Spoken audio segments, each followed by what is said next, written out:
Ask the Podcast Coach for May 13th, 2023. Let's get ready to podcast. There it is. It's that music that means it's Saturday. It's I don't time. think it started, Dave. You don't think it started? It says scheduled on my end. Oh, there. Oh, sorry, my bad. That's all right. Do we weird redo thing. it again? Yeah, No? let's go. What do you want to do? Yeah, let's do it again. We'll do it again. All right. You can go in and crop this in YouTube. I never went back and did it. All right, here we go. One more time with feeling. No, wait, I forgot the see. I'm short of sorts. Wait a minute. Hold on. We'll just don't be boring. All right, thank you, Glenn. Ask the Podcast Coach for May 13th, 2023. Let's get ready to podcast. There it is. It's that music that means it's Saturday. It's time for Ask the Podcast Coach, where you get your podcast questions answered live.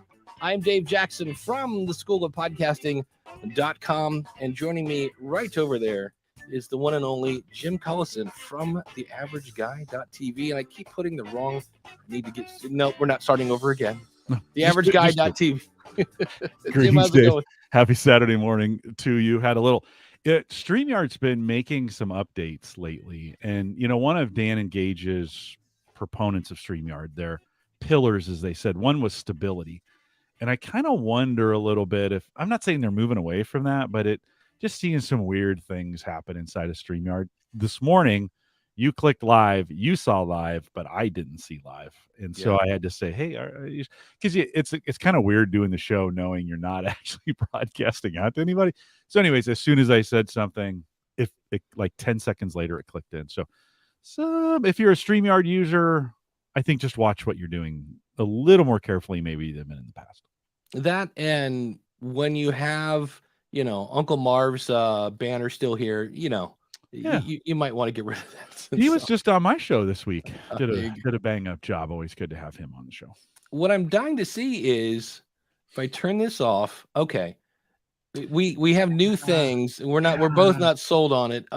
This thing here is called a headline, which I don't know how big that is to even read. And I see when I put a banner up, like, hey, if you have a question, go to askthepodcastcoach.com/question. It turns off the banners when we put on So that's interesting. What if I do flip up? You can't change the color yet. I'm sure they'll fix this. They're not the same. What bothers me is they're not the same length. That's what they're not even. They're not even for you, not even for me. And you wouldn't want to change the font. And there's some trickery that needs to. I'm also not a fan of higher than a wider. I'd rather it be on the bottom. Yeah, I'd rather have it in the corner. I guess in theory, I could have just put my name - School of Podcasting. You can, but that kind of looks wonky too. Yeah, no, just not as great. I'm sure there's going to be some iterations of this. This is kind of what they do with StreamYard, but I'm not a huge fan. I'm doing it because you're doing it, but okay. This will be the one and only time until they fix it. I'm like, My big question is, can you even read it? Because we're on the back end. I don't know what it looks like out on the front end, but I like the idea. I like the idea. Yeah. I think it needs some work. Yeah, and if you're looking to to look good, there is one place you can go, and that is, of course, after Jim gets his coffee. That's a no look pour.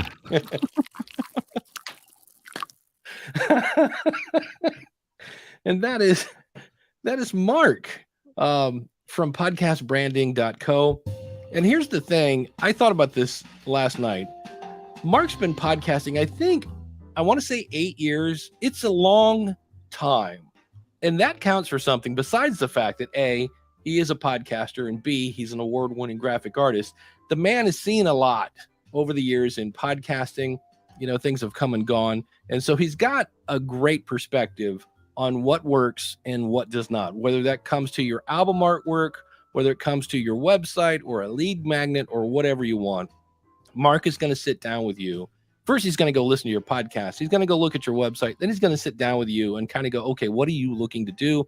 And the whole goal of it is to make sure that everything is in the same kind of vibe and points everybody in the same direction to maximize your effect with your brand. So if you want to look good, there is only one place to go. And of course, that's podcastbranding.co.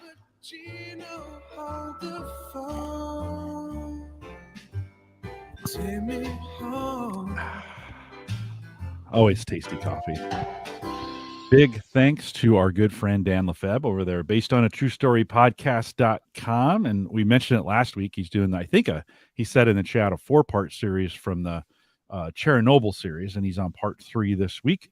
And if you missed part 2 and part 1, guess what? They're out there and ready for you. You could binge on these if you wanted to. So head out, based on a true story podcast.com. And then don't forget, he's doing his weekly series as well. Dan, thanks for your sponsorship. Yeah, in terms of the new StreamYard headline, Brad says, I can read it on a laptop, not so sure on a phone. Wider would definitely be better. Well, it's their first crack at this. I'm with Jim. I love the idea. When I actually saw it here, I was like, yeah, that's not what I thought it was going to be. But, Todd says it looks clean. Uncle it should probably be integrated in a yeah, a lower third. Yeah. Uncle Marv says every new feature really is beta. That is true. Is it annoying that they keep rolling up, so when you show a comment, they go away, and then the comment goes away and they roll back up each time? Does that so yeah, it's then turn it off and then they roll up. Is that distracting at all too? It's animation, so in theory, some people would love that. I don't know. Pretty soon they're going to add the jump cut feature where you're just in the middle of the video. My question is, I don't think we can edit these live, can we? No, I think you got to go back. I can edit the name and headline. So in theory, where? Now we're doing the new media show. We're doing things. Okay, yeah. Go to the little green dot, the little 3 dots next to your name. There's an edit name and headline. I just took mine out. There we go. Edit name and headline. All right, here we go. Watch it disappear. Boom. There we go. To be honest, I lose track of this even being. We don't use this at Gallup. We don't use names because I have somebody go back and put in lower thirds, then remove them. I don't feel like you need them for the whole show, so I have them take them out. But I forget we have these on most times, and I don't even notice they're there after a while. Yeah. The question I thought I would bring up, and this, for the record, if you're a listener of the School of Podcasting, you're going to hear this again. I'm doing one of those things where I ask multiple people, and then I'm going to splice them all together, and I'm asking them the same question. And that is, we've all kind of, at least hopefully, come to the conclusion that our podcast is an experiment. And we try things, and then it grows, and then we want it to grow some more, and we're like, I wonder what would happen if I did this. And so my question is, how long should our test be? And of course it's a podcast question. So, well, it depends, so it might be less time if it's a daily show, because you got more episodes that you're testing it on. It depends maybe what you're trying to do, things like that. But I don't know. I thought about this. I did the thing with where I put podcasting school - from the School of Podcasting. I temporarily changed the name of that show because when you typed in podcast, my show came up first. And I was like, cool. And I left it that way for a month and did not see any noticeable bump. I didn't see a dip, but I didn't see a bump. And I was like, I think that's because most people don't find a podcast by searching for it, maybe. I mean, obviously some people do, but I didn't see anything that was major. I don't know, Jim, when if you're testing something, how long would you let it run before you go, yeah? It's such a depends question, but I think depends on how much you are enjoying it or not enjoying it, right? Or at least that becomes, if we think of the decision matrix like a rubric, and so you're like, how long do I go? And you've got these various options thinking about, okay, if you're really enjoying it and it's not being successful, well, I mean, maybe you keep going with it. If it's being really successful, but you're absolutely hating it, well, you have to make that decision. But I think in most cases, something you really hate, you don't want to do long term. That's not necessarily good for your well-being. So, but you're going to we all going to land in the middle somewhere of it's being marginally successful and I marginally like it, or maybe I kind of like it, or it's kind of fun. So I think you've got to think through these factors of like, am I really enjoying it? Do I see some potential for it? We put a brand new process in for our certified coaches at work, and it was really challenging. I was going to say a disaster, but it was really, really challenging, right? For about 8 or 9 weeks. Wow. Most stressed I've been in a long time. Like, it's Well, just one of those. Because the one thing about it that's so great about this whole situation, human beings love change. Oh, yes. Yeah. Well, and in this case, it wasn't the clients that were struggling with it. It was our internal folks. And it was not bad. I mean, it was not good. Yeah. So, but I could see the future. I could see a better world when I'm like, guys, when this all comes together and we get all the bugs worked out, this is going to be awesome. And that's the thing I kept telling them throughout the whole time. It's like, just work with me on this. It's going to get better. So if you're working on something that's terrible now, but you can maybe see the future, like, no, there's a future when I can absolutely see this is going to get better. We ask this question all the time. Do you get excited about it, or do you believe in it? I mean, sometimes you're doing things you definitely believe in. Now, that may not be mainstream, right? And so it may never see the success numbers, but if you believe in it. So I think there's some factors in there of, how excited does it make you? Do you believe in it? Does it have high mission? Are you getting good feedback from those you are getting feedback from? I just got an email this morning from one of my home Gadget Geeks listeners who said, I know you've been struggling with it, but please keep going. Like, don't stop. Yeah. Well, you gotta, that's a little encouragement. So I don't know if it's cut and dry, Dave, I guess is what I'm saying. Yeah. Craig is saying maybe 3 months and then reevaluate it. I guess Frequency matters though, right? What if you're only doing one a month? Yeah, that would be, yeah, You know. it's tricky. The other thing you want to make sure of is, because I did this once and I was like, oh, that was really dumb, is there was I can't remember the theme. There was a theme that had all sorts of fun stuff where you could have like A/B switching for your actual blog post titles and all sorts of stuff. And because it was a brand new toy, I went in and was trying all sorts of stuff. And then things kind of clicked a little bit. I was like, oh, that's cool. And then I went, oh, I wonder which one of those things was the result. Like, what made people like this more? Was it the fact that I changed the font color, that I changed the headline? So if you're going to be testing something to make your life much easier, change one thing. And then, Craig says maybe a month if it's weekly. I'm like, that's not a bad idea. You figure you got 4 cracks at getting people to try something new, maybe. But if you do more than one thing and then it works, there's the old joke, 50% of my marketing is working. The bad news is I can't tell which, or half of my marketing is working. The bad news is I can't decide which half. So when you do multiple things and then it works, you're like, wait, which one? And then again, not the end of the world. You stop doing one and see if things go down and you're like, oh, it must be the other one then.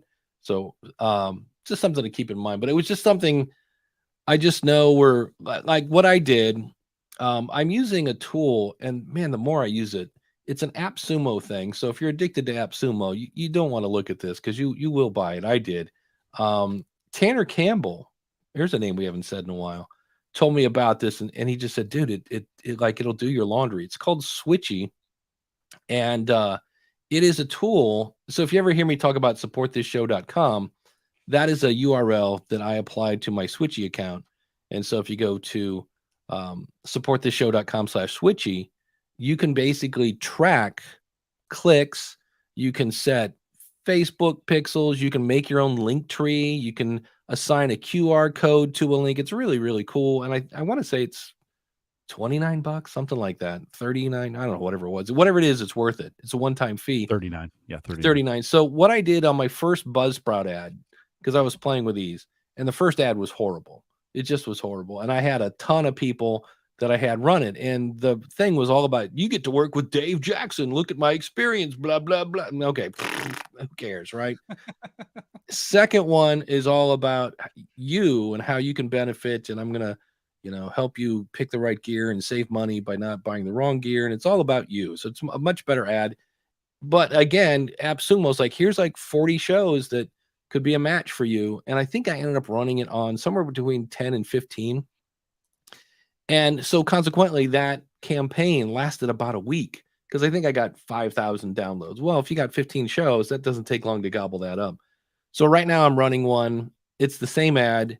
But what I did was in Switchy, I made, because they give you a link to Spotify, and here's a link for your show in Apple, and then a link to whatever it is you are trying to sell.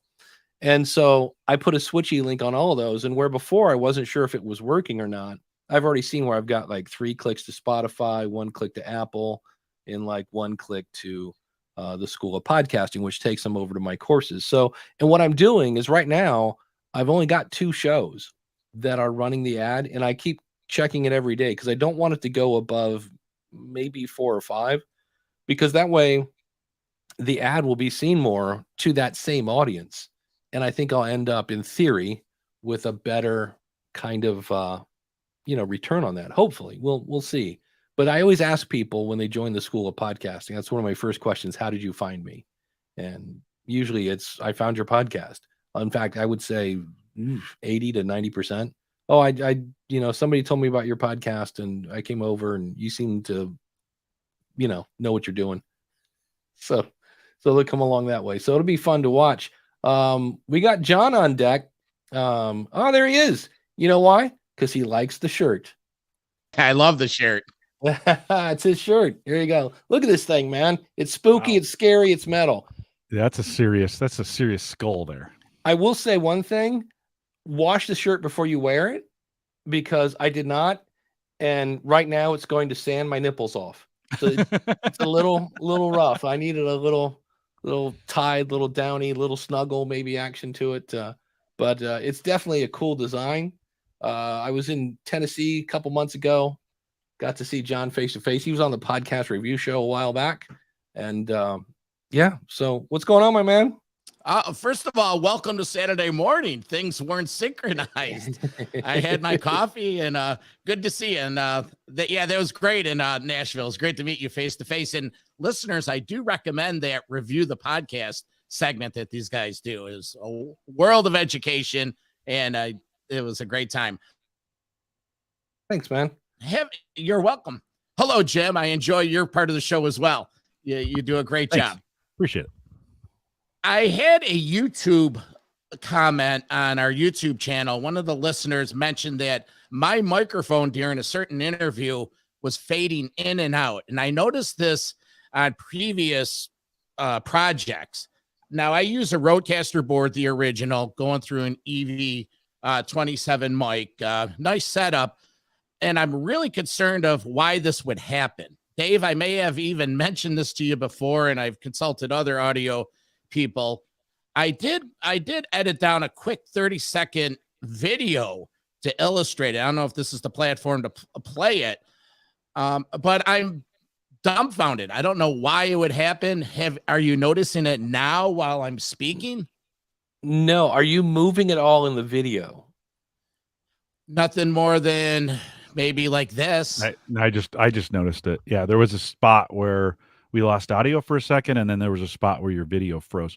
Where's the point of recording? Is it are you recording to the web, or are you recording locally? I'm recording Zoom to locally, meaning my computer. Yeah, like it just locked up. It just locked up there for us. So no, Sure.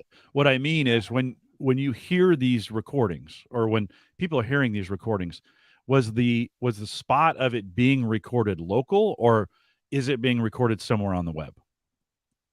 I'm not sure if I understand the question entirely. It's recorded locally, meaning I recorded on my computer, the Zoom, Right. Yeah, and uploaded. But the thing is, in the show, the other hosts are fine. Yeah. And I think I see one thing, because right now, are you using a green screen? No, I'm not. Okay, but if you look at your mic, see how the bottom of your mic, and I'm pointing like you can see me. Yeah. The bottom of your mic is kind of sparkly, Mm-hmm. and as is your whole mic thing. that you probably have StreamYard set up to use a green screen, and it's trying to figure out what the constant color is to get rid of. So if you click on the little 3 dots next to your name, let's see. Well, excuse me, Dave. While we do the show, I do have the green screen set up. Okay. And I understand where you're going with that. It's fighting each other, doesn't? Yeah, it's fighting each other now. Okay.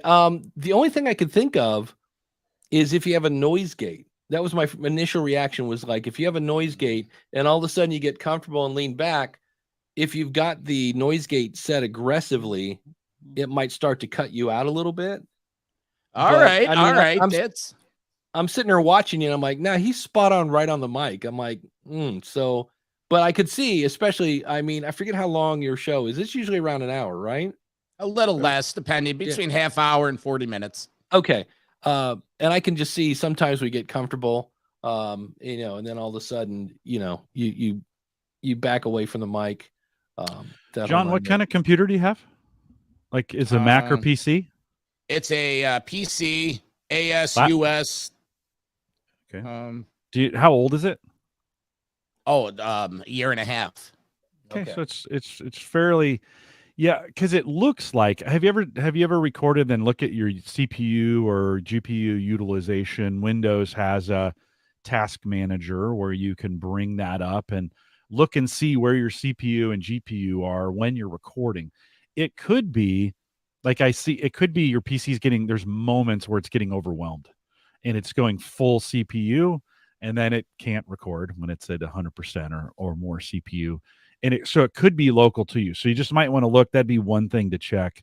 Okay. How's my CPU utilization doing this time? Just to make sure I'm not overwhelming it. And then, like Dan says, technically, make sure you're able to push to the stream everything you have. So if you're broadcasting, like say you're on Wi-Fi in your place and not hardwired in, Wi-Fi is not good at streaming video. Just not. Some of like the 6E versions that are coming out now are much better at it, but the typical Wi-Fi that most people have, not very good for streaming video. So the Wi-Fi could be causing it. That you'd see that in between you and maybe a recording to the web if you were doing it that way. So you just may want to look at utilization, and am I making sure is my up and down speeds good? Am I making sure I'm getting my signal to whatever's recording accurately and quickly? Okay. I am directly plugged into the router. Okay, up good. Here in Rochester, we have a green light. Okay, which is fantastic. That's your internet service provider. Yeah. It's I have a tech guy that handles all this, and I will consult with him. I'll show him this video, and all right. And if you are check the software too when you're checking the utilization. Some software like Zoom is it can be a gigantic resource hog, where StreamYard may not be. Or you may, if you have 1,000 browser tabs open, not that I'm guilty of that, but if you have 1,000 browser tabs open, okay, you might want to shut down a few, right? Because they're all taking memory, right? All those tabs are taking memory. And that might mean you may not have enough RAM in there to support all the things that you're doing. So do a quick hardware check and just make sure everything's fine there. It usually circles back to that. All right. Hey, fellas, thank you. I appreciate the show and the effort. And your website is? metalmayhemroc.com. Real user-friendly, weekly podcast, live radio show on Monday nights on Metal Devastation Radio. Stars of today, big stars of yesterday. And I invite you to visit and join our community. There you go. Thanks, John. John. Thanks for jumping guys. in. Yeah, you bet. Good to meet you. Bye. See you. Yeah, the new Winger album. Who knew? It's good stuff. I'm here to tell you. I'm gonna bet John's problem is resource related in hardware. That just it looks like his PC is struggling at some point to keep up. He's got the intermittent, even on StreamYard here. Yeah. There were those moments where he'd kind of drop out, and we have to really, I mean, moving to the Mac for me was just really nice in this area, because that, and you too, right? The Mac is, and I'm not a Mac guy, like I'm a PC guy, but the Mac is just the Mac Mini is the perfect podcasting piece of equipment. It's priced right. The integrated M1 and now M2 chip, with the memory and the hard drive all being integrated on a single bus. Man, it's just perfect it removes all the questions of, is my PC or is is it good enough? It removes all those questions. So I don't have an affiliate link. I don't sell Apple computers. Yeah. But I have really moving to the M1 was one of the best decisions I ever made.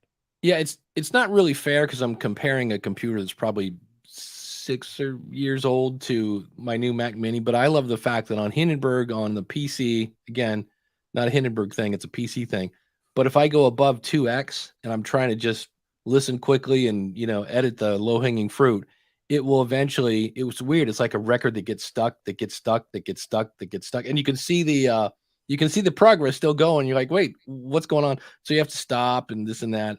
And on the Mac, I can go like 2 1/4 to the point where I can't really understand what people are saying anymore. And I'm like, hold on. And so well, it was designed to do this. Like, this is the thing, when Apple looked at building this new chipset, their thoughts were content creators. Like, that's what they were thinking about. And so it just works. It works really, really well. Just one point of caution: if you start looking that way, the current Mac, the M1 chipset, M2 chipset now, not really upgradable. So make sure you get as much as you possibly can afford when you're going to do it.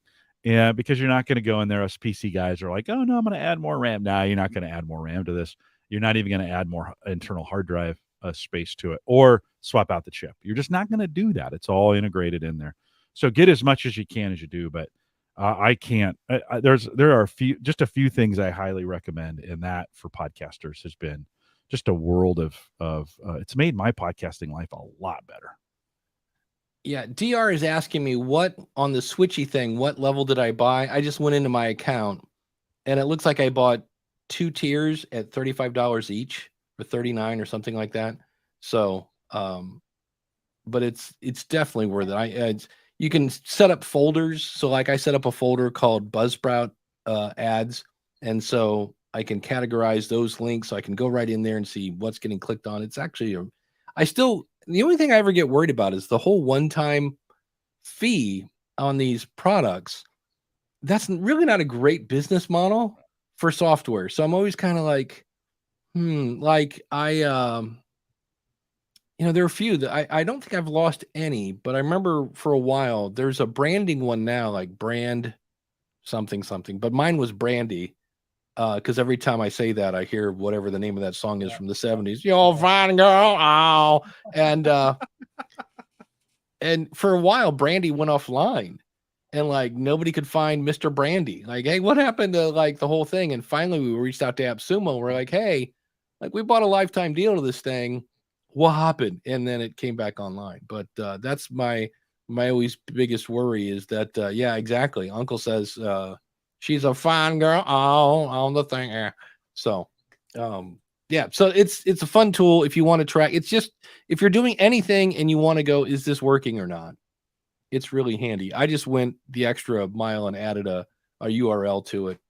And then I did find out, because I think right now, if you go to supportthisshow.com, it kind of goes womp womp, sad trombone.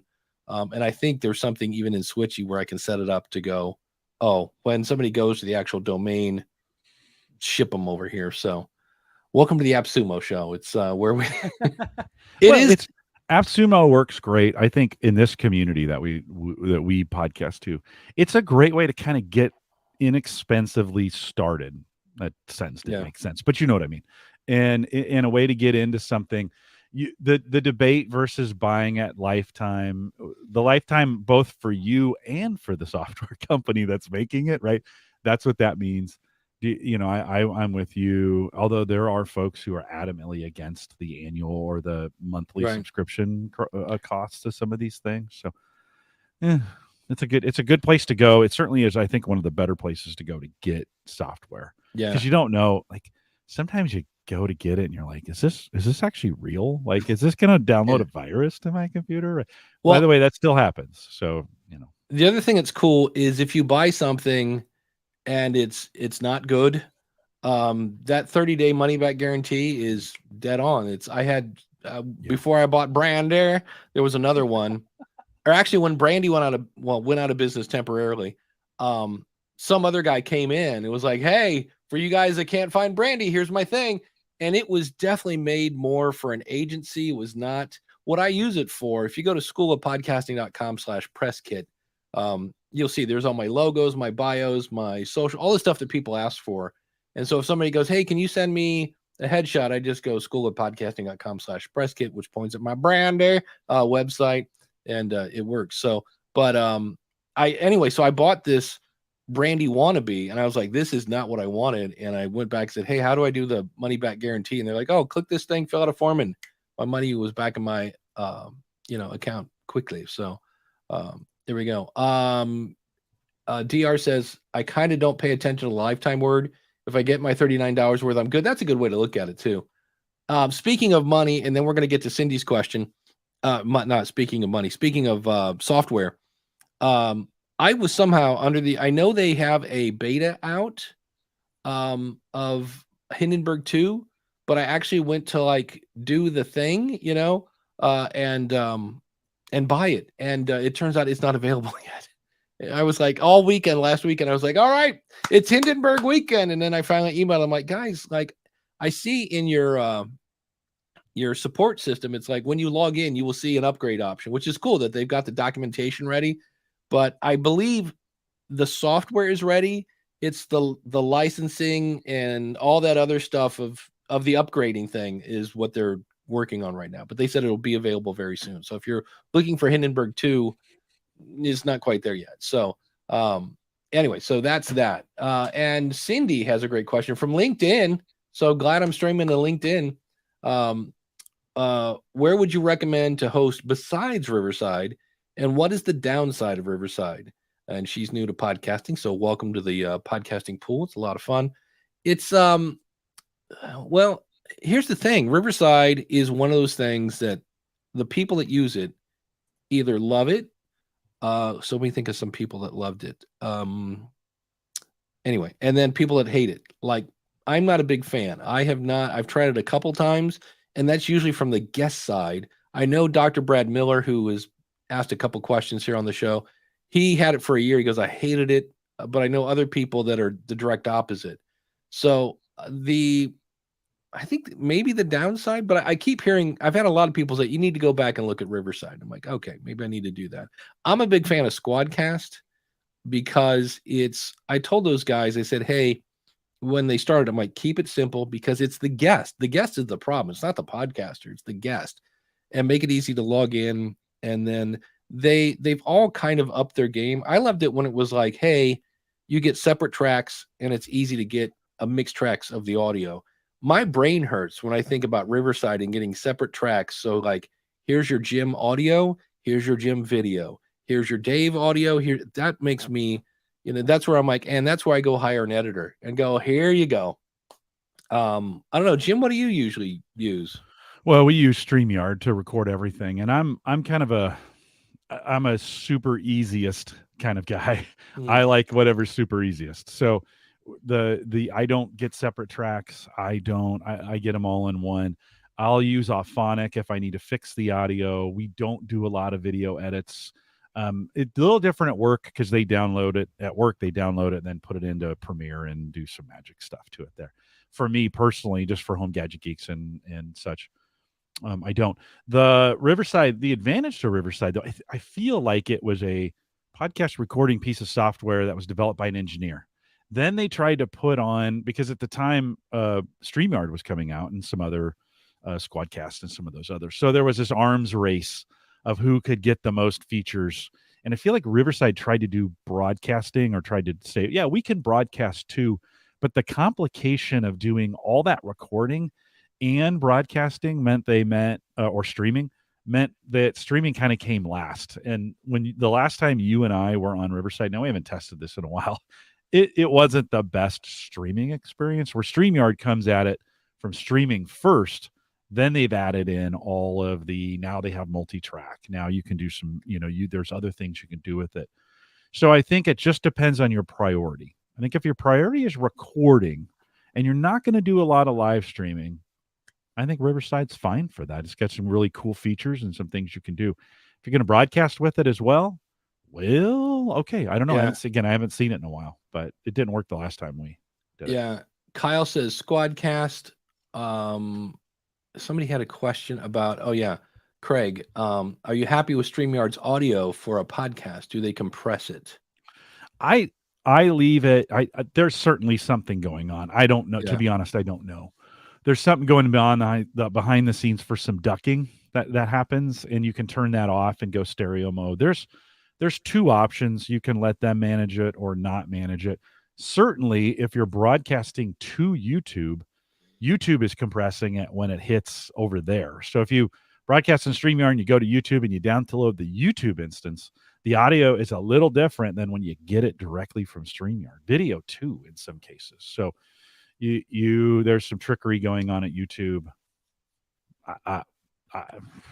Your mileage might vary, I guess, is what I'm saying. When in doubt, record it on your, Zoom P4 or a Rodecaster or whatever. So I don't care what platform I'm using. I'm always recording a second set, because we had that thing a couple weeks ago where my SD card was full, that I was like, oh, and then I ended up using the Riverside, the StreamYard audio, and I didn't get a single complaint. It's definitely listenable. It wasn't quite as clear, but it was okay. Chris Stone says Riverside is capable of HD recordings and options for post-editing. However, I experienced a ton of audio drift on longer interviews, and that's kind of what I hear. And once StreamYard went ISO video, he jumped. So, and then he has another, where'd he go? StreamYard can take off echo cancellation, download a wave, and uncompress. They just added audio cleanup as well. So there's a little bit of, I just need to go back and play. But the thing is, I need to play by having a fake interview. Like, I don't want to use it on a real interview. Yeah. Because you're like, somebody had said they had used Squadcast and then had to jump into Zoom. Zoom is always the backup for me, because everybody knows how to use it.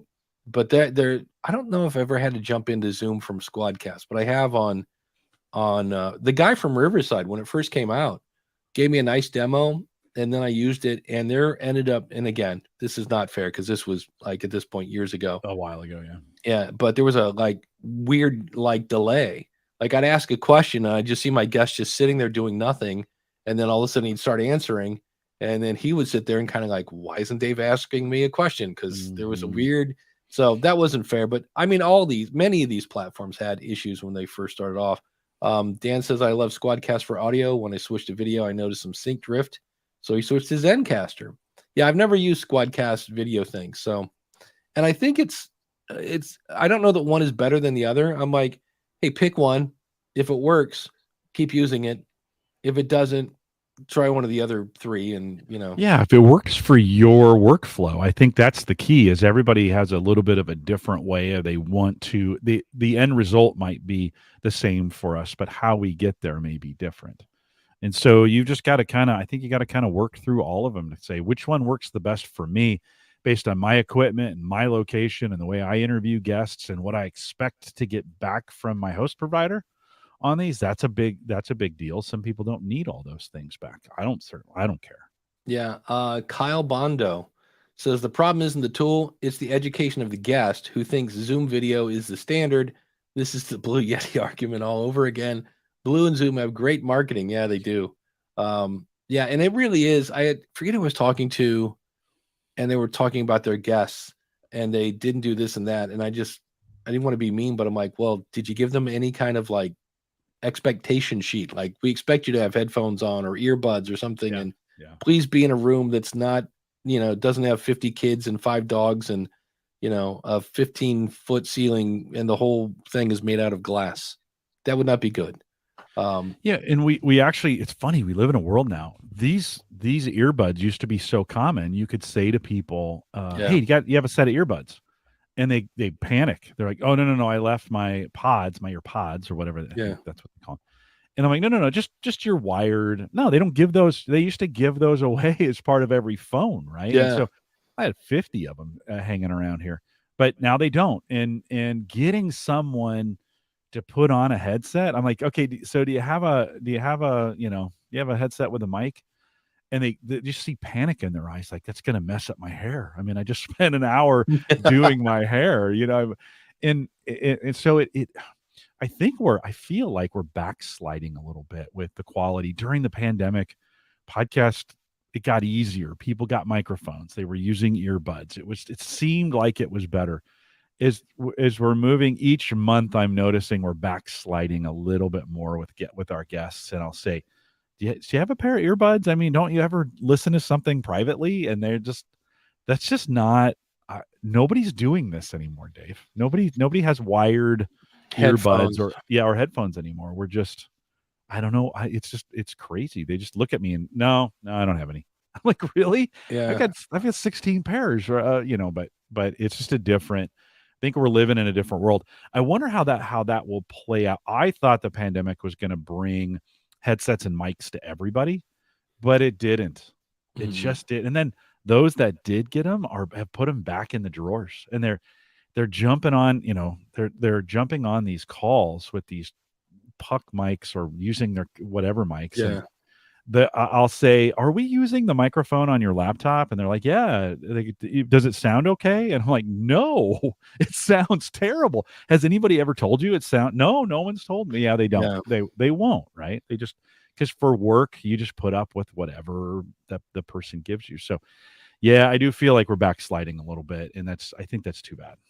Yeah, Kyle had a great point about having the backup recording. He says 2 is 1 and 1 is none. Yeah, correct. Because it never fails, man. The better the interview, the more important the person, however you want to frame it, the more likely that thing's going to get eaten. And that's just the way it is. So that's why I always say, I mean, I remember once I was on Zoom and I got done. You know how it's like, hey, I'm converting the file to blah, blah, blah. And it did that for a while. And I went to play the video and it was like, nope. And I've had that before. And usually you have to like run it and unzip it again, blah, blah, blah. Ended up sending it to Zoom and they're like, yeah, this is DOA. This is just, and I was like, wow, I lost a recording on Zoom. And that's when I was like, well, when I say always have a second recording going, I can add Zoom to the mix. So Dan says, I had to jump to Zoom for a backup when Squadcast wasn't allowed through the university firewall, trying to interview a professor. So yeah, backups are good to have. You never know. It's kind of weird. Chris says, guest checklist now. Get your ceiling fan and nose hairs out of the shot. Wow, that's a good look where the camera is. Yeah, I'm horrible at that. I just look like I'm looking at Jim through the whole episode. Handsome Jim. That's handsome Jim. That's right. Put on headphones, put a light in front of you. If you're not in witness protection. I like this. I wonder if that's actually my brother. Because I know a guy named Doug Jackson. I used wire earbuds as sound quality is better and no need to ever be concerned about. Is it charged? Yeah, that's true. Because if they're wired, because I know it's kind of annoying, but my wireless earbuds all the time, if I have them on or I open the case, my Mac always goes, hey, I see you got wireless earbuds. You want to like connect. And I always wonder if I could then connect like my wireless earbuds to Squadcast because it would show up as a microphone. I'm like, we'll have to try that sometime. But yeah. Again, that is it may not sound that bad. Who knows? At least you don't have to worry about the stupid cable rubbing up against, your shirt and that. That's it's. Yeah. And ladies with jewelry realize the microphone is right near your neck and you've got a Christmas tree's worth of ornaments on your neck. Maybe not the time. Always. Every time. Yes. DRS says I grind my teeth down to my gums when I have a client that won't push headphones or buds for their interviews. It's so inconsiderate of your listeners. It should be a non-negotiable. It should be. And here's, I think it is him. It's my brother. My brother's listening to my show. Hi, Dougie. See, it's funny because he's the only person who can call me Davey. I'm the only person who can call him Dougie. Yeah. So now I'm all nervous. I'm like, oh, my brother's watching me. I have to be good now. It's funny, but it is tricky, and do what you can. For me, I think part of the problem is we refer to the interviewee as the guest.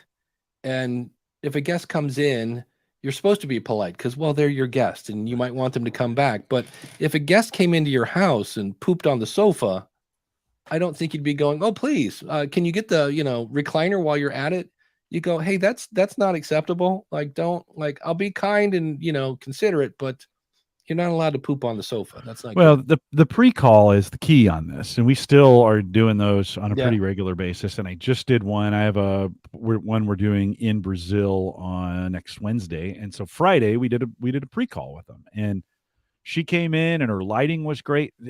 She was like nearly perfect out the gate, which was awesome. Like she had headphones on, and I think that team is doing a better job of prepping them before they get to me, which is kind of nice because they know I'm going to get on the call and ask these questions, and I don't want the guest to be embarrassed in front of me. So I think they're pre-calling the pre-call, and then we're doing a pre-call. So by the time they get to me, camera was lined up straight, lighting was great, earbuds were in, sound was good. And then we'll have them back on Wednesday. And it's just, I know we talk about this all the time, but it's just one of those kinds of things where preparation is best. It just saves, then you're not having the awkward conversation right before the show or right before the interview. And they're just better if they're prepared. Take 15 minutes and call them, make sure they got the stuff. Send them a StreamYard link or Riverside or whatever you're using. Connect on it, make sure they're fine. More planning is less editing. No planning, a lot more editing. Yeah. Brad said I did an interview last month while he was in Disney World's. You were in Disney World podcasting was stupid and did it anyway. The only time that kind of you can get away with that if you're at a place, like if I'm at Podcast Movement and somebody asked a question about Podcast Movement, we'll get that in a second. But if I'm in a noisy place, I just talk about the elephant in the room. I'm in the hallway here at Podcast Movement. I'm talking with Jim Cullison, and he just got back from the, Squadcast booth. Jim, tell us what you saw there. And that way you don't have to try to, because if you noise gate it out, then it's weird because it's super quiet when nobody talks, but it's explosively loud when somebody does. That whole 9 yards. So that's the case. And the other thing is I've had two instances where I'm like, that was dumb. And one was I had somebody had a headset and she just kept having plosives. So all the B's and P's were popping, and I had her move it like 4 times, and then it would seem fine. And then the minute she said because, it was like, poof, and I was like, and I was just like, you know what? I feel uncomfortable asking her to move her mic again. And then I went in, and every time there was a plosive, I would highlight it in my software and remove anything beneath 80K. So I would take out all the bass. It took me 3 hours to edit a 20-minute podcast because, and I was like, next time I'm going to tell this person, you got to move your mic because I'm not going through this again. And the other one was I had a woman she was in an RV in Arizona. It was like, I don't know, 2 million degrees outside. So she had her air conditioning on. And I said, is there any chance you can turn that off? And she said, no, because it's 8 million degrees outside. And I was like, okay, hold on. We're just going to be quiet for like a minute. I said, it's going to be weird, but I just want to record the sound of your air conditioning. And it did an okay job, but she definitely had that underwater, like, Dave, I'm so great to be in the podcast today. So, and it's like, okay, that's, and my audience actually leaned out and said, I don't know what happened to that audio, but that was bad. And I was like, that's on me. It's not on the guest. That's on me. Right. Yeah. So keep that in mind. It'll save your sanity as well. All right. So we had a question about Podcast Movement. Here we go. About to register for Podcast Movement. Will anything be different due to the Daily Wire post fiasco from last year? As far as I know they changed something in their terms of service that politely just says, hey, can everybody just chill out? It was because it's a very touchy subject. I mean, it's triggering just to smell the subject. It's like, do we really want to go there? But as far as I know, and really, Like that wasn't podcast move. Well, see, some might say it was podcast movement's fault, but they're like, but as far as I know, I'm looking forward to it. I don't know if I'm going yet. We should talk about that. I'm going to England. Oh, nice. In let's see, I will leave the 22nd, so we'll still have a show next week on the 20th, and I get back on the 26th. Yeah, we should be able to not skip. It'll be fun. I'll be really tired and jet lagged, but we should be able to. If something changes for the 27th, we'll figure it out. I will do that. So, and then Craig had a question. I think some hosts are too reluctant to interrupt the interview. Oh man, am I glad you said that? Yeah. I do another show with Eric K. Johnson, who's like a 30-year radio veteran, called Podcast Review Show. John talked about it earlier, and we just put out an episode. We only do that show when somebody pays us because it's a lot of work. And so John was the previous episode, and the newest one is Brad from drbradmiller.com. And Brad had a guest who is one of those guys that you can just pull a string and they're off to the races. And so half of our comments for Brad were like how to get that horse back in the barn, because that guy just took off. And we're like, and what Brad ended up doing, which I can get, is he ended up making it a 3-part episode.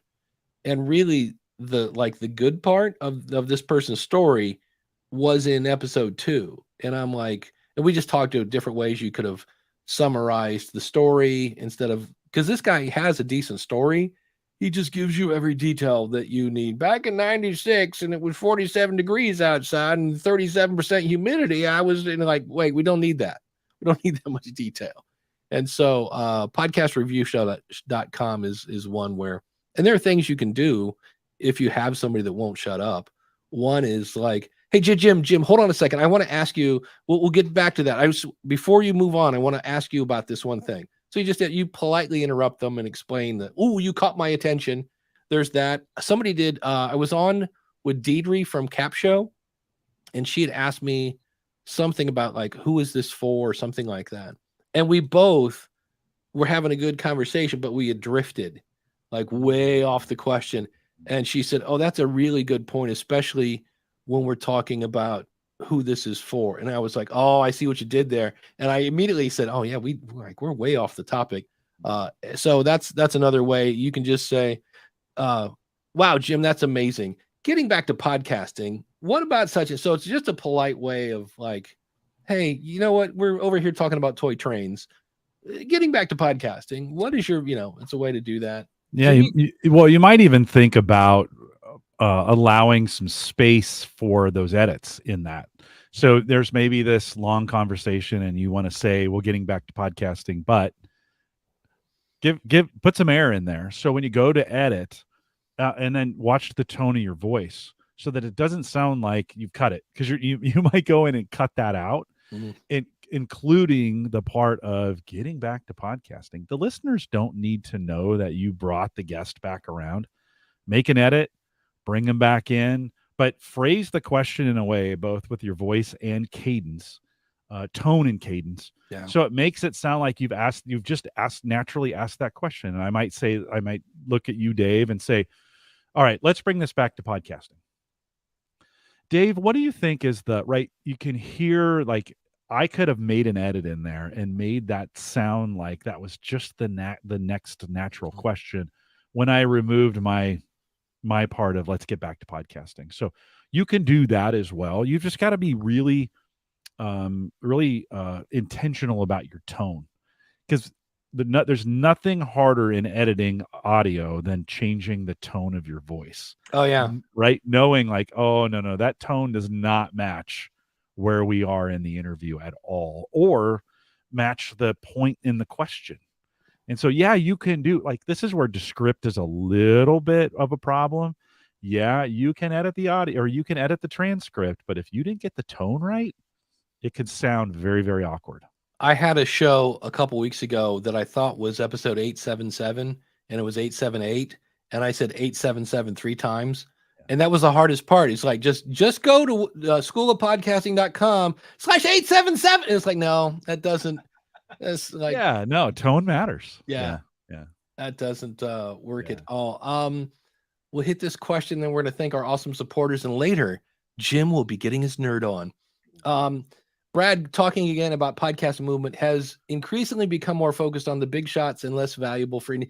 That is, and they should brand it this way. Podcast movement evolutions is a lot of business to business, advertisers talking to networks, that kind of thing. Podcast movement, like the one coming up in Denver, at least the last time I went to them, it was much more. I mean, they're still, you're going to walk in, there's going to be Wondery banners everywhere, but that's the one that more indies go to. And there are, it's a big conference.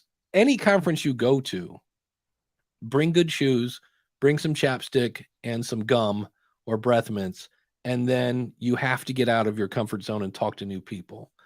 If that's not something you're comfortable with, because if you're having a good conversation in the hallway and then you look up and you go, oh wait, there's a thing coming up, I would stay in the hallway, because the stuff I take away from those conferences, and not that the presentations are bad, but I usually get more out of the hallway than I do out of the presentations. But they're fun. It's just, I know a lot of podcasters are introverts and meeting new people, but that's just, I was at one, we went to the after party at Podfest, and I was standing next to another Libsyn employee, and I said, this is so weird. I used to know about 80% of the room. I said, I don't know any of these people. I said, I know maybe 15 people out of 150 in this party. And I said, I guess I got to go meet some new people. And I just started walking up to, like, what brings you to the conference, and that whole 9 yards. And they're like, why is Grandpa bugging us? Who is this guy? So I'm not Grandpa. That's it. Well, we do want to somebody who doesn't consider, who likes to support Grandpa, doggone it. But before you start, can I go a little bit? There we go. Thank you. Yes, our awesome supporters. If you'd like to support the show, go over to askthepodcastcoach.com/awesome. And because Kyle Bondo is on that page, by the way. If you want to start a podcast, I would love to help you.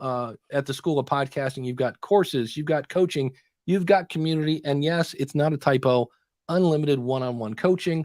Why do I do that? Because that's what I love to do. So rather than knock on doors, and I still do one-on-one consulting, but I do a lot more for the members of the School of Podcasting. Our Spotlight Supporter of the Week is Greg over at the Indie Drop-In Network. Go to indiedropin.com. If you have a spooky show, if you have true crime or a comedy show, that's a whole website that he's an SEO guru. So he gets a ton of traffic over there and then puts your show there. So it's a great way, if you're in those genres, to get more people coming to your show. And of course, Ask the Podcast Coach runs on Tripod Page. Actually runs on Podpage. If you want to try Podpage, go to tripodpage.com. And Jim, your words are magic.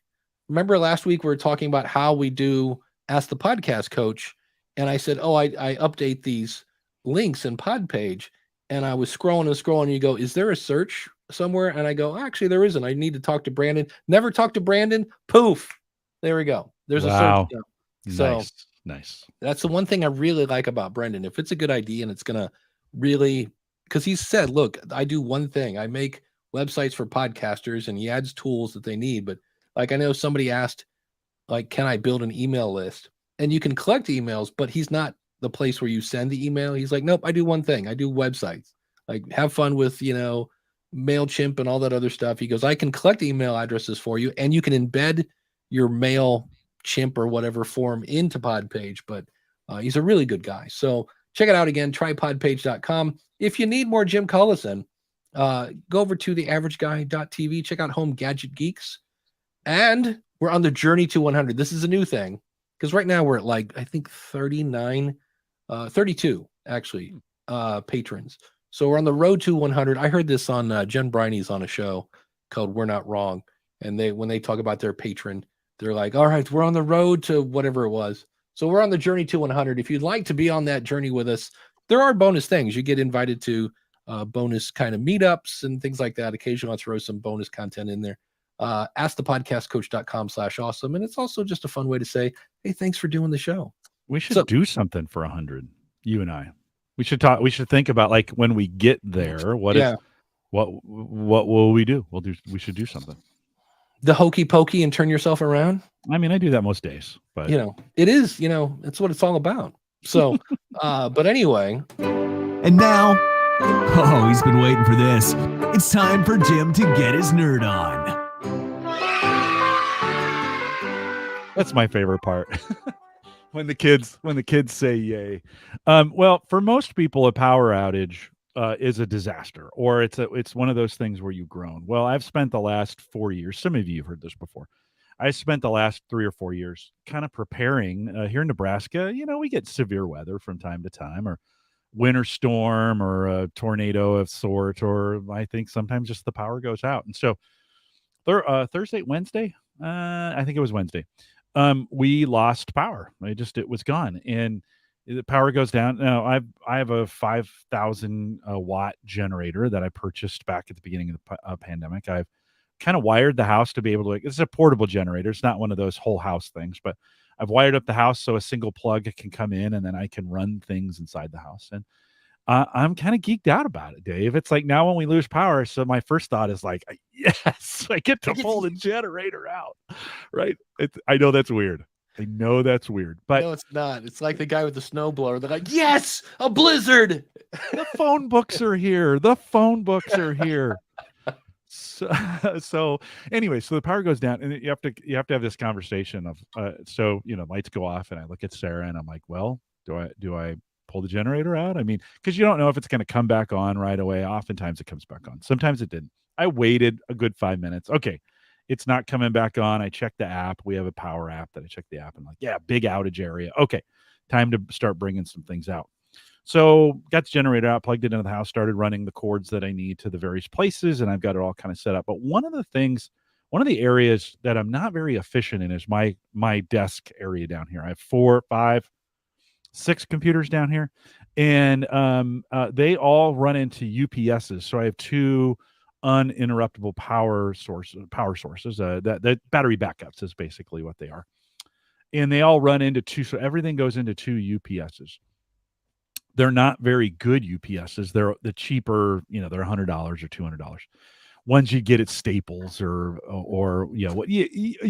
little bigger than what Dave is showing on screen, but nonetheless, I think they can handle as many. I think they're 800 or 900 watts a piece, and I have about 800 watts between all of this computer and all my monitors and all those other kinds of things. So having them divided among 2. But I can't just unplug the UPSs and plug them into the generator because they're not very good. You need a pure sine wave and some other things, a little more expensive equipment to get that done. And what I really want is just one plug to we lose power, unplug it, plug it into the generator, we're off and running. And I want it to last longer. These UPSs aren't very good, so they last maybe 7 minutes, 5 minutes. You have to run to your bedroom and start shutting stuff down because it's not going to last very long. No. Yeah, and you get what you pay for. Just as a side note, this whole power outage killed one of the UPSs that I have, so I'm going to have to buy another one anyways. Like, I powered everything back up, and I immediately got a warning message, and I went out and checked it, and sure enough, it kind of works, but it doesn't. It's warning me like, dude, you better replace me. I've had these 4 or 5 years, so I've gotten my money's worth out of them. I did a whole bunch of looking into what would it take to buy a UPS that would work on my generator as well as handle everything. I kind of wanted to get down to one device, and there are Triplite makes some UPS devices that can handle that much, like a 1,500 watts. That would work for me, right?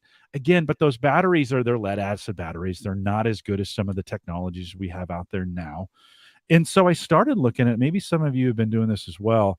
I started looking at this idea of these solar generators, and lately they have gotten pretty interesting.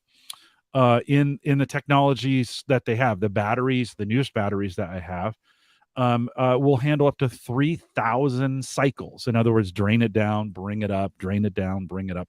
3,000 cycles before it reaches 80%. So it's not even dead. That's just down to 80% effectiveness. This one you're looking at on screen now is from a company called Ugreen. If you think of companies like a company like Anchor, a lot of folks know Anchor. these guys came out. It's a Chinese company, but they came out of the cell phone charging market and are now making these portable power stations.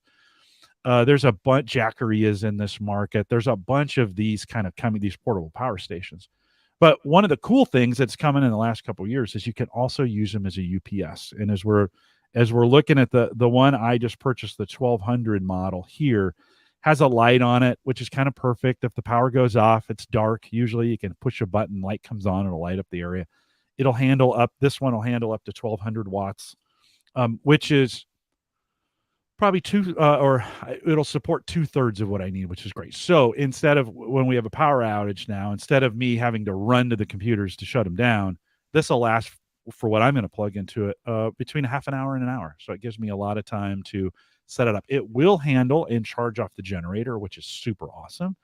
And it just gives me some, and then I can also charge other things off of it. In theory, if I was in a real disaster and the generator didn't work, I could unplug because what's important is food, not computers. I can unplug it from all my computers, take it to the fridges, and it would power those for a certain period of time. In addition, I can also run solar off of these. So if I got into a situation, I didn't purchase the solar panels, but I may purchase the solar panels down the line so that I have emergency power just in case I ran into a situation where I needed it. Dave put the link in the chat room. I have no affiliation there. There are links to get the one I bought is $1,000, $999. You can get $200 off pretty easily right now to bring it down. If you go to Ugreen, you, at least in the United States, I got free shipping and didn't have to pay sales tax. And I'm excited about Dave. This will come here in the next couple weeks and will replace both UPS devices, bring it down to one, and really give me an opportunity. I got to test it out. It's a brand new product, but they're doing some really cool things. And so this was kind of an exciting addition to the, now you would say $800 for just to back up your stuff, Jim. I don't recommend this for everybody. This is one of those things. I have a bunch of stuff down here. I'm a small business. Marv B was on my program, and I'm basically a small business, all on my own. So, go ahead. Let me help you make some money. Go up and click on the top logo at Ugreen. The top logo? Yeah, or go to the home screen. Yeah, okay. So click on Ugreen in the upper left-hand corner. Mm-hmm. So I'll take you back to the front page. Scroll to the bottom, and middle column, you should see the phrase affiliate program. Oh, nice. There we go. So, all right. So I say that because this is a great example of, like, Jim found a product. He likes it. Well, we'll assume he likes it when it gets there. It's a great product that might fit his audience. Oh, by the way, always scroll to the bottom and look for either partners or affiliate program, because, some people make it a little harder to get into their affiliate program. Some people don't. And, I forget, it probably has information there on what kind of any kind of percentage is better than a poke in the eye. Yeah. And so that might be something to look into. I know I was amazed because they've got a ton of, I was shopping for a dock for my Mac Mini. They have docks. They have all sorts of stuff over there. They have a thing. If you have wired headphones and you have the old, you're like, wait, where's the plug? They have a little plug that you could plug into your phone and then plug your wired headphones into. So very cool. Yeah, man, but I can't recommend this thing yet. I don't have it. Right. I don't own it. I need to, I just bought it yesterday. I need to bring it in. I'd try it out in my scenario. First thing I'll do is hook it up to the generator and make sure it doesn't pop the circuit, right? That before I get very far, that's the number one thing I bought it for, was to be able to charge it off my generator. Right. And then have it around. In my case, it's going to be a pass through, right? In most cases, the power's still going to come off of the grid. It's going to pass it through, but it has a 20 millisecond cutover. And I watched a couple YouTube videos where guys tested this out. 20 millisecond cutover. If it senses it loses power, it just cuts over. In all the videos I saw, I had a quiet fan and some of those other things. There have been other complaints, but kind of a fun. It's Dave. It's one of those things where you're like your backup, like your data backup. You got to kind of think about, my computer's protected from a surge. I have a whole house surge protector. could I operate, or do I need to operate if the power goes down? You may not need to, but it's still nice to have a UPS for brownouts. Like, when the power drops for just a second and then comes back, nothing more frustrating than. Now, if you're on a laptop, you already have a built-in battery. Have you tested that battery in a while, by the way? Do you know how long it'll last? Yeah, well, I know the one that I just held up, the reason it quit working is because the battery was dead. And I was like, I'm just going to go buy a new one, and then I'll buy a battery, have that there, and I'll have it as a backup. Dan says, we all know where we're going when the zombie apocalypse hits. Yeah, you want to be at my house. I'll have power. Right. Yeah, no guns, but I'll have power.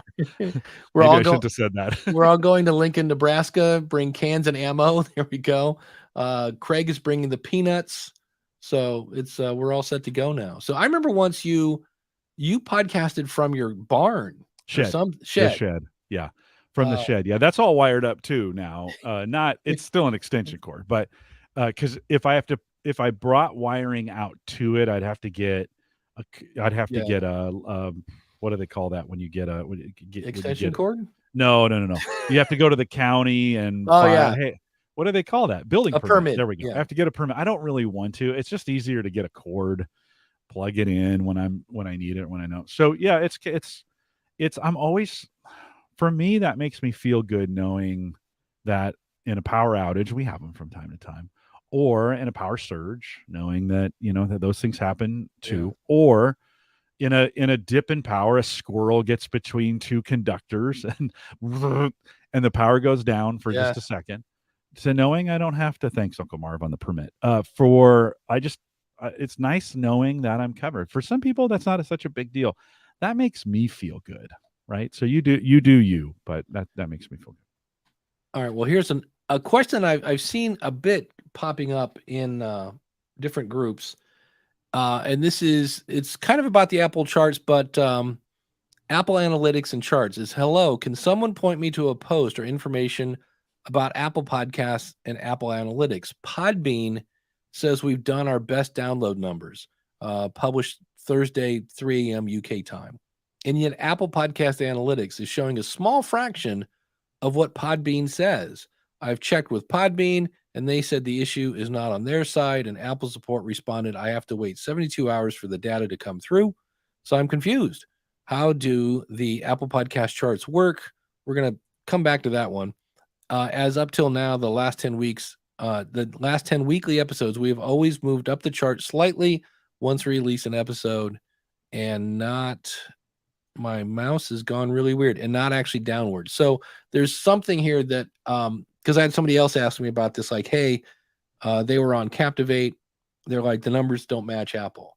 And because when you look at your media host, so if it's Libsyn, Buzzsprout, Captivate, Podbean, whoever, they're looking at all the downloads from every single app: Apple, Google, Spotify, Amazon, Overcast, Pocket Cast, Veracast, everywhere a cast, right? They're looking at all the numbers. So that number is always going to be bigger, because when you look at Apple Podcasts, you're only looking at the plays or the downloads from Apple.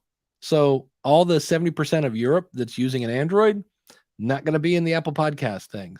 Likewise, if you go to, like, when I look at Google, if you go to podcastmanager.google.com, you can see how many people are listening on Google Podcast, which means there's not going to be much there.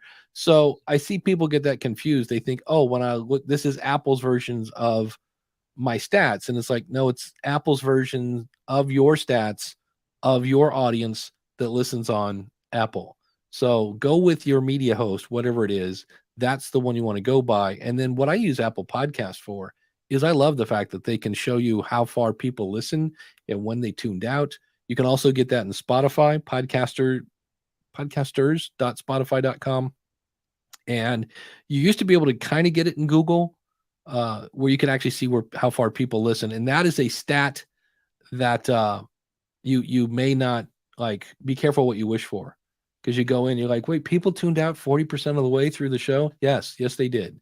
So so it's Apple is podcastconnect.apple.com. He said, trying to type it in accurately. Google is podcasts, and I believe, because they all make them plural, podcastmanager.google.com.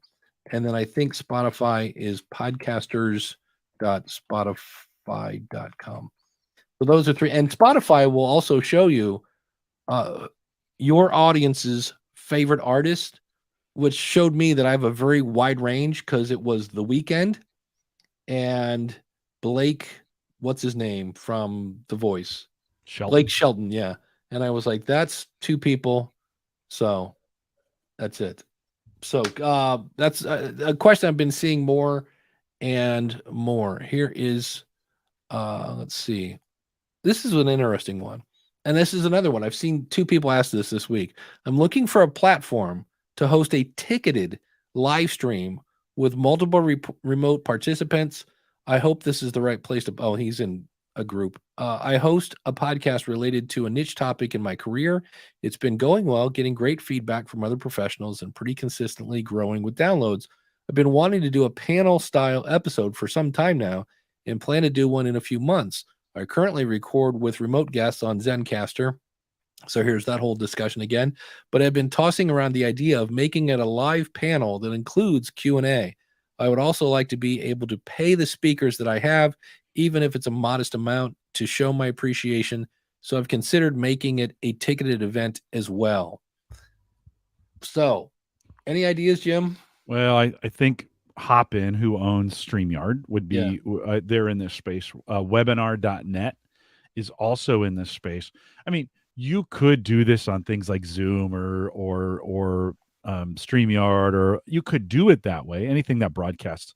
But some of those platforms, by the way, I haven't used either one of those for these kinds of things. I just know they do them. They have an integrated piece that allows, in some cases, depending who you use, where they take payments and they help you through the whole. You can advertise for it. You can collect, you could do it piecemeal. You could use like Eventbrite. That's what we use from time. Eventbrite to go in and collect. They're really good at that piece. And then use another platform to have them come for the event. Might be another way to get that done. That was going to be my suggestion. Use Eventbrite. And there's got to be an alternative. I'm sure, I'll just go to AppSumo and type in tickets. But have Eventbrite, and then when you set up StreamYard, don't stream it anywhere. I'm not sure. Yeah. I'm sure there's still got to be the link to, the stream, and then just email that via Eventbrite, because Eventbrite's got a pretty decent I think you can come right to StreamYard now for the stream. You don't have to go to YouTube, or you don't have to go to LinkedIn. I think they've got the ability to do it right there. My other point might be, for the first one, at least, I mean, Jim mentioned this earlier, when you can, keep it simple.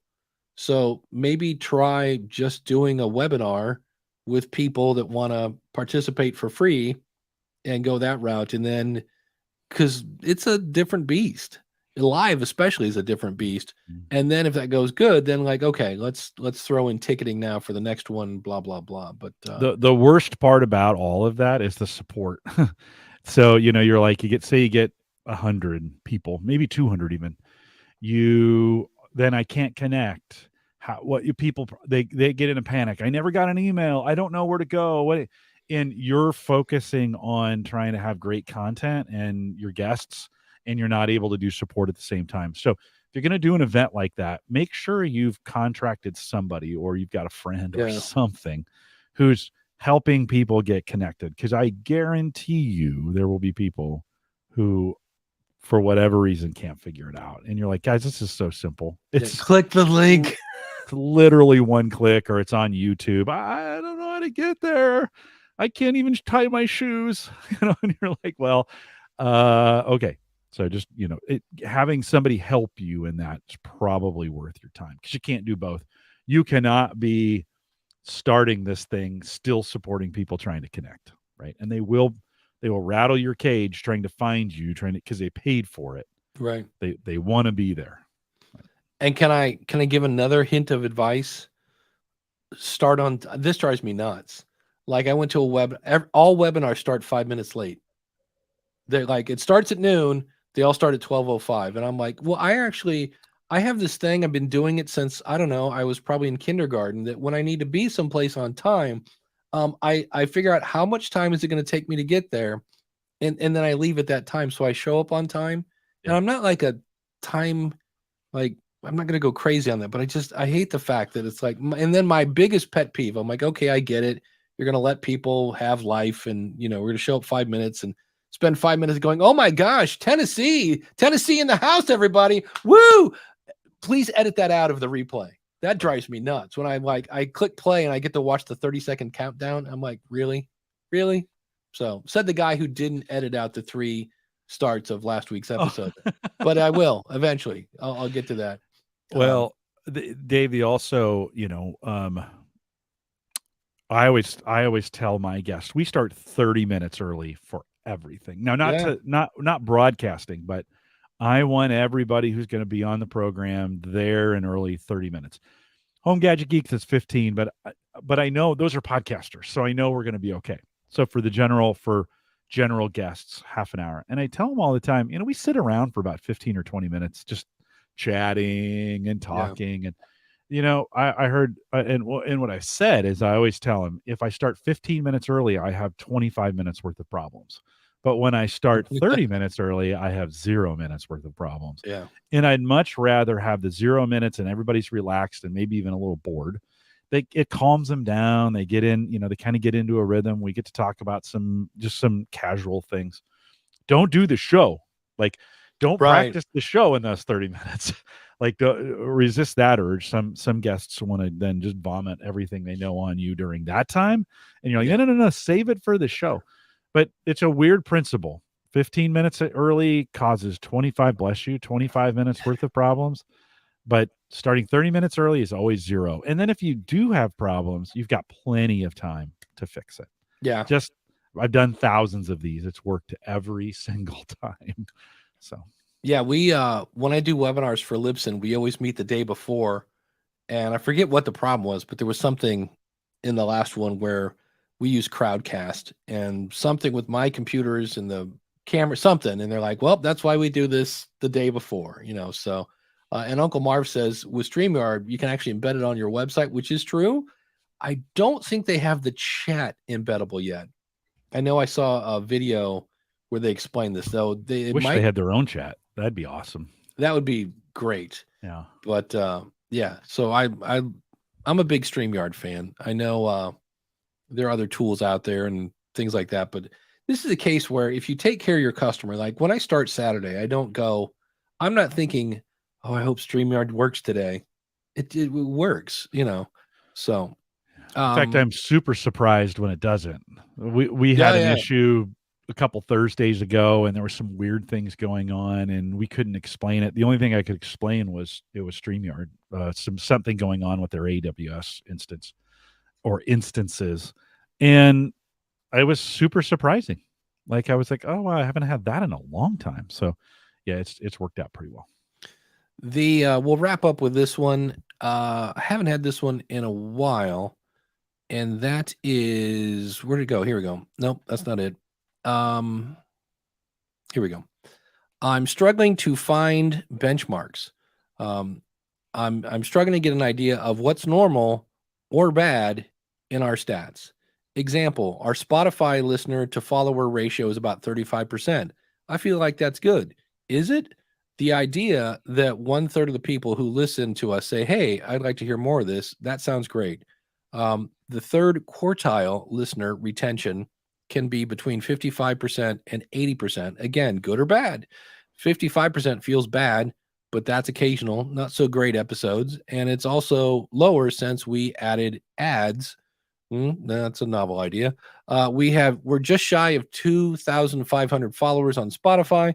I guess 5,000 overall then, and just shy of 500 listens or so per episode, which is interesting. So they have, wait a minute, 2,000 followers, but they're only getting 500 listens per episode. Interesting. What are normal stats? Welcome a discussion. Also, any tips for growing, of course. So I put in here the Buzzsprout. At the bottom of Buzzsprout, they now have, I think it's system stats or something like that. The median is 32 downloads an episode. Libsyn always puts theirs out once a month. It's around 150. That's 50% get more and 50% get less of that. The average for Libsyn is somewhere around 1,500, maybe 1,400, something like that. If you are getting 440 downloads per episode on Buzzsprout, you're in the top 10. So this is just one of those where We talked about this before we start recording. Mark Asquith, after having a baby, is back to podcasting. Well, actually, he didn't have a baby, but anyway, you get the point. And he had a great analogy. He said, and it really is true, podcasting is a little bit like golf, because really you're just competing against yourself. You can look at other podcasts, but in the end, you're only as good as your best show. And he said so many people have a friend go, "Hey, have you ever played golf?" And he's like, "No, I've never played." And he's like, "Oh, we got an old spare set. It's around here. It's a clunker set, but it'll get you going. We can go play golf." And the guy says, so the guy goes out and plays golf, and then the next day wakes up and goes, "Okay, great. How can I make money at this?" I was, yes, that is podcasting. So I always just say it depends. If I went out and ran a mile right now, I'm going to say somewhere around, I don't know, 8, 10, 15 minutes, something like that. And if I came back and said, "Hey, I just ran a mile in 13 minutes. Is that good?" Somebody, and I go, I'm in my 50s. I'm about 40 pounds overweight. I've never ran in my life. Somebody might go, "Hey, that's not bad." But if an Olympic athlete comes in and says, "Hey, I just ran a 14-minute mile," they'd be like, "Yeah, and you're fired." So it really, I don't know that there is it really comes back to why. Why are you doing the show? And are you getting Totally. Yeah. I loved your analogy about it. You're competing against yourself, like, and that there's no depends in that, because it's just you. So what do you want? What do you want? What are you trying to do? The Called to Coach podcast that we do at Gallup, there are literally no other competitors to that. Like, it's unique. It's from Gallup. I don't know of many other podcasts that are doing what we're doing, and I don't care if there's competitors. I track numbers, and numbers have been up this year, which is weird. I don't know why. Like, we've produced less episodes. We've been less consistent, and yet the numbers are up 50%. And you're like, what's going on here with this? At the end of the day, it doesn't matter. I mean, for me, it's a communications and marketing tool for us. And that's all that matters, is that we are getting some people listening to it.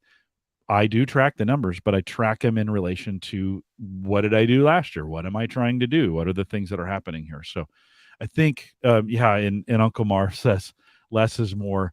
This is this year, it's starting in January, we really backed off our number in our consistency of it. And we're getting more downloads this year than we got all of last year with less episodes. And Dave, it doesn't make any sense. I've been distracted with this conversion. I haven't been out in social as much. But one of my teammates said, maybe you ought to pay less attention to the project you're working on, and it'll do better. It's like, yikes. But it is one of those things that you just, for you, what are you trying to get done? And then you march towards those metrics. Yeah. Brad says this should be consistent across shows. What's a good consumption rate? On YouTube, 50% is like, "You are a demigod." It's like, and I go back to Jack Reischer. When he was creating his show, The Dark Knight Diaries, he asked people on a scale from 1 to 10, how likely are you to tell a friend about the episode you just heard? And if he got a 7, he'd be like, "Yeah, it's not good enough." He was looking for like 9s and 10s. And being a guy that came out of education, I like 9s and 10s. So when I see a 56, I'm like, well, that'd be great if I was a YouTuber. Oh, that's right, I'm not a YouTuber. So that's one of those. Some people might be happy with 50. Some people might not be happy until they get to, you got to realize that the minute you say, "Hey, thanks so much for tuning in," and you do your little wrap up, they're gone. They're already gone. So I don't know, Jim, any thoughts on consumption rate? Yeah, none. Yeah. It, like you said, I would be careful when you start, because say you do an hour show and you're like, "Oh my gosh, they're dropping after 15 or 20 minutes. I'm just going to shorten my show to 15 or 20 minutes." There are people who will listen to the full hour. They still are there. In fact, they want you to be there. Yeah. And if you all of a sudden just start doing 15-minute shows, they're going to be like, "Well, I listened to this show because it was an hour." Then they start dropping. Is that really what you want? Let them choose how long they listen for. Stop trying to figure. You create content that you think is helpful. Do with the stats what you see true, or what you see is best for you. But if there are people going all the way to the end, they'll appreciate it if you keep going. You know what you can't do? Make a 20-minute podcast an hour. Once it's 20 minutes, it's like cutting a board. You can't make it any longer, right? So if you're, you got to kind of think through those things. But if you've been going a while in an hour and you just all of a sudden shorten it up to 20 minutes, you're going to have disappointed people. Yeah. He says, I'm not talking about the beginning. Everybody skips your intro. That's actually a good thing. Everybody. So that's usually your loyal listeners. But, pick a benchmark. Go for it. Yeah. Like Jim says, you can mess up your show sometimes trying to get the perfect thing. You're like, okay, great. I got 100% listens, but I've only got 4 listeners now. So that's, always deliver value. If it's valuable, they'll listen, or as our good friend Glenn likes to say, don't be boring. Yeah. And then we'll wrap up with this one because it's Randy Cantrell. Would you record StreamYard over Zoom just for recording a show? My answer is I don't know, because I would need to compare Zoom audio to Squadcast audio to see which one was better. For multiple co-hosts, that's a good question. Or does it matter? I guess is the other option out there. I've never compared the two. I think here's the thing, everybody knows how to use Zoom. I think it's easier to get into Squadcast. I think you click and then you're in, and then I just have to pull you into the video. I don't know. Jim? I think people treat Zoom more like a phone call rather than a podcast. And so that's why I think, because everybody says like Zoom audio is so bad. It's not bad for me, but I use a microphone, right? So when I'm recording myself on Zoom, doesn't sound bad. I think it gets maligned. Is that the right word? It gets maligned because people, it's Zoom. I'll just use whatever, right? Instead of, I'm going on StreamYard. I better bring out some equipment. So, I think it'd be okay with good equipment. It's a novel idea. Yeah. Imagine that. Well, episode 436 is in the can. Anything we mentioned today, you can find at askthepodcastcoach.com/436. Jim, what is coming up on theaverageguy.tv? Marv B joins me. We have a big conversation about AI, and not what you think. It's not a technical conversation. It's a little bit about using it. And so the audience immediately was like, oh man, this was an interesting conversation. So don't take my word for it. Our audience loved it. The live audience as well. And then we spent some time on this UPS conversation that led to what we talked about during the show of me purchasing this solar generator. So available now, posted, homegadgetgeeks.com. And on the School of Podcasting, I interviewed Katie Kremitzos, who just went over 100 million downloads. Wow. That's crazy. So we talk about, she has the women, I always get this wrong, Women's Meditation Network. And at one point, she had 2 podcasts and 2 children under the age of 2.